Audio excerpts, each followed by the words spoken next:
요한복음 9장 13절에서 23절까지 말씀을 살펴보도록 하겠습니다. 예수님께서 날 때부터 맹인된 사람을 고치시자 유대인들은 보게 된 사람을 바리새인들에게 데리고 갑니다. 예수님의 표적을 바라보는 바리새인들의 반응은 서로 갈리며 분쟁이 일어납니다. 예수님을 메시아로 시인하는 사람은 누구든지 출교시키겠다는 유대인들의 위협에 출교를 염려하여 그의 부모는 지금 어떻게 보게 되었는지 모른다고 잡아떼며 부정하고 침묵합니다. 13절에서 17절은 전에 맹인되었던 사람과 바리새인들입니다. 날 때부터 볼 수 없었던 맹인이 눈을 뜨게 되는 기적이 일어났습니다. 그럼에도 유대인들은 그가 눈뜬 사실에는 별 관심이 없습니다. 매우 냉소적으로 반응합니다.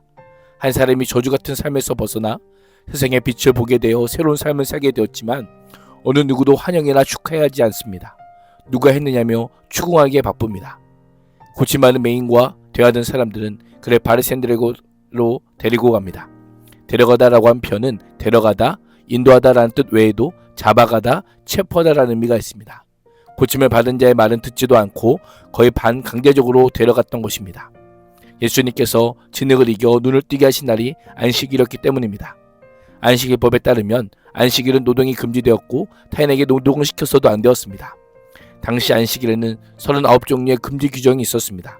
종교적 유전에 따르면 안식일에는 안약을 눈에 넣는 것조차 금지되어 있었습니다.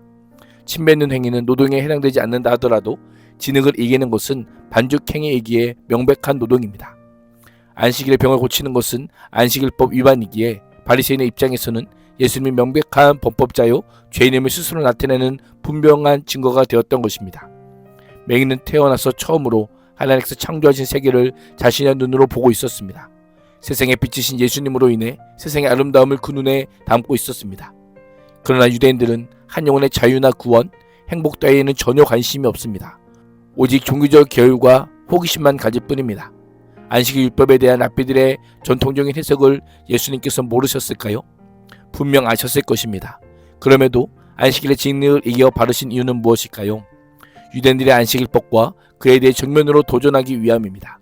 그들의 율법 해석이 얼마나 비인간적인지, 사람을 위한다는 안식일법이 율법 취지에서 얼마나 멀어져 있는지를 고발하기 위함입니다. 바리새인들은 예수님께서 노동을 금지하는 안식일법을 범하신 것을 확인하기 위해 고침받는 맹인을 신문하듯 묻고 또 묻습니다. 원문에는 다시로 번역되는 표현을 사용하여 눈에 가시와다 같은 존재했던 예수를 궁지에 빠뜨릴 수 있는 확실한 증거를 확보하기 위해 면밀하게 신문하는 바리새인들의 모습을 보게 됩니다.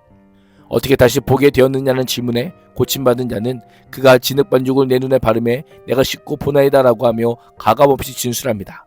맹인의 눈을 뜬 기적은 종말의 메시아가 등장했을 때 나타나는 상징적인 사건 중 하나입니다. 율법에 정통한 바리새인이라면 이것을 모를 리 없습니다. 또한 이 고백이 사실이라면 그 사람을 환영해야 했습니다. 그에게 그 사람이 예수라는 소리를 들었다면 예수를 환영했어야 합니다. 그러나 그들에게 예수는 환영할 메시아가 아니라 반드시 붙잡아야 될 신성 모독자였습니다. 그러자 바리새인들 내부에 분열이 일어납니다. 어떤 사람은 그 사람이 안식일을 지키지 않았기에 하나님께로부터 온 자가 아니라고 정죄합니다. 어떤 사람은 죄가 있는 사람이 어떻게 그런 표징을 행할 수 있느냐라고 하며 서로 분쟁이 생겼습니다. 눈을 뜬 사람을 가운데 두고 율법 전문가라 할 수 있는 바리새인간의 의견이 서로 엇갈려 분쟁이 일어나게 된 것입니다. 맹인의 눈을 뜨게 한 일은 하나님만이 하실 수 있는 일이라고 하는 공감대가 그들 사이에 어느 정도 있었기에 이에 대한 해석이 난감할 수밖에 없었던 것입니다. 그렇습니다. 마음의 눈이 열리지 않으면 어떤 표적으로도 하나님을 만날 수 없고 예수님을 바르게 알 수 없음을 잊지 말아야 합니다. 자기들 사이 의견의 불일치가 심화될 뿐 결론에 이르지 못하자 눈을 뜬 사람에게 그 사람이 내 눈을 뜨게 하였으니 너는 그를 어떤 사람이라 하느냐라고 묻습니다. 그러자 그는 주저없이 선지자니이다 라고 대답합니다. 하나님께서 보내신 자가 아니고서는 그런 표정을 행할 수 없다고 생각했던 것입니다.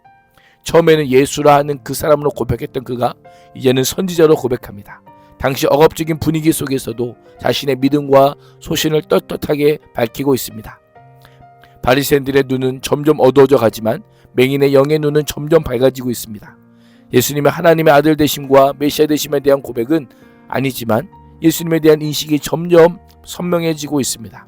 그러나 안타깝게도 그의 대답은 바리새인들의 분노만 더할 뿐입니다. 18절에서 23절은 그의 부모와 바리새인들입니다. 고침을 받은 당사자를 제외하고 아무도 사실을 믿으려 하지 않습니다.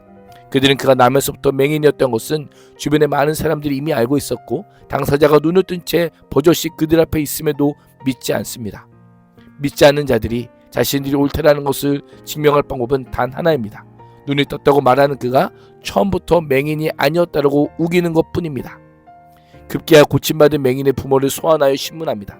그의 부모를 불러라고 한 표현을 좀 더 정확하게 표현하면 그들은 그 사람의 부모를 큰 소리로 불러올 때까지입니다. 부모를 불러서 그가 정말 맹인이었다는 것을 확인하기까지 그 증언 자체를 믿으려 하지 않았던 것입니다. 바리새인들의 모습이 어떻게 보이십니까? 자신들의 의로움을 입증하기 위해 약자에게 지속적인 억압을 가합니다. 증거가 명백함에도 불구하고 자신들의 그릇된 선입견과 신념에 매달릴 뿐입니다. 믿지 않고 인정하지 않으려는 완악함으로 가득 차 있는 모습을 보게 됩니다. 바리새인들 그 부모에게 너희가 맹인으로 태어났다고 말한 그 사람이 너희 아들이 맞느냐라고 묻습니다. 이미 자기들에게 고침받은 맹인에 데려온 사람들에 의해 이미 밝혀졌던 내용을 다시 묻습니다. 이어서 어떻게 보게 되었느냐라고 묻습니다.